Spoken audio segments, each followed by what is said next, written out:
Today we are going to talk about limits, and in this video I want to discuss the question, does a limit exist? Does a limit exist? So in calculus we care about this question a lot. You might not know why yet, but you will care about them because we need to know how to do this at the very least. Actually, knowing about whether a limit exists is very important for derivatives that we'll learn about later.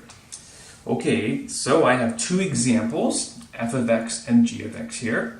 Let's talk about g of x, and I'm going to ask about 2 points, two different limits. So the first one I'm going to ask about is the limit as x approaches -1. Now, what we need to think about is approaching from both sides. And if the limit from both sides is the same, then the limit exists. We go to the point -1, so we start going this way. So we say the limit as x approaches -1 from the positive side of f of x equals 2. And if we go from this side, it's going to be the same. The limit as it approaches -1 from the negative side is also 2. And because the limit is the same on the left side and the right side, we simply write the limit as x approaches -1. And you see I haven't written a little plus or minus next to the -1. So the limit as x goes to -1 equals 2.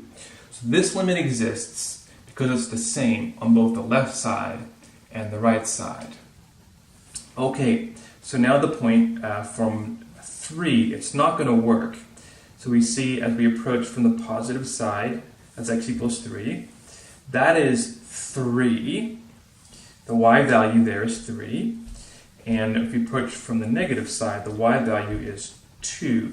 So as x approaches 3 positive, from the positive side, it's 3 and 2. And because the point is different on both sides, we say dne. The limit as x goes to 3, that is from both sides, it doesn't match, doesn't exist. So we say the limit does not exist at x equals 3. Okay, so here's another example. This one's interesting. So we see here g of x, and I'm going to ask about this point -1. You see there's a hole, and g of -1, if I ask what is the value of g at -1, it's the dot, the filled-in dot, not the hole. So that's, what is that?